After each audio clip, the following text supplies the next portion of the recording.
नमस्कार, आपण पाहता हिरकणी न्यूज.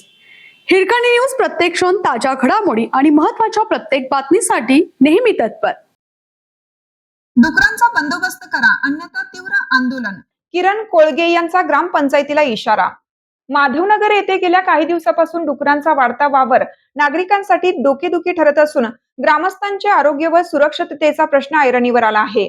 या गंभीर समस्येचा तात्काळ बंदोबस्त करण्यात यावा अन्यथा ग्रामपंचायतीसमोर तीव्र आंदोलन छेडण्यात येईल असा इशारा सामाजिक कार्यकर्ते किरण कोळगे यांनी दिला आहे.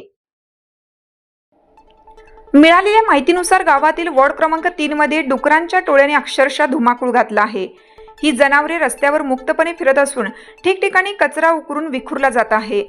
त्यामुळे परिसरात दुर्गंधी पसरली असून स्वच्छतेचा प्रश्न गंभीर बनला आहे. लहान मुले, महिलांपासून ते ज्येष्ठ नागरिकांपर्यंत सर्वांनाच रस्त्यावरून सुरक्षितपणे जाणे कठीण झाले आहे. डुकरांच्या हल्ल्याची भीतीही नागरिकांच्या मनात सतत निर्माण होत असते.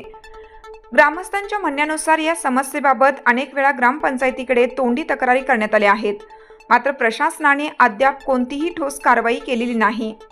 परिणामी डुकरांमुळे पसरणारी अस्वच्छता, संभाव्य रोगराई तसेच रात्रीच्या वेळी वाढणारा वावर यामुळे अपघातांचा धोका वाढला आहे. याशिवाय परिसरातील बागा व पिकांचेही मोठ्या प्रमाणात नुकसान होत आहे. या पार्श्वभूमीवर किरण कोळगे यांनी प्रशासनावर टीका करत सांगितलं की स्वच्छतेबाबत मोठमोठ्या घोषणा करणारे प्रशासन डुकरांच्या समस्येकडे जाणीवपूर्वक दुर्लक्ष करत आहेत. जर येत्या काही दिवसात ठोस उपाययोजना करण्यात आल्या नाहीत तर आम्ही लोकशाही मार्गाने आंदोलन छेडू, प्रशासनाला जागे करू. या इशाऱ्यानंतर आता ग्रामपंचायत प्रशासन कोणती पावले उचलते याकडे संपूर्ण माधवनगर गावाचे लक्ष लागलं आहे.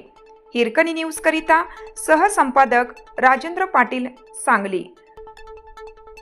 आपल्या हिरकणी न्यूज चॅनलला लाईक करा, शेअर करा आणि सबस्क्राईब करायला विसरू नका आणि रहा अपडेट.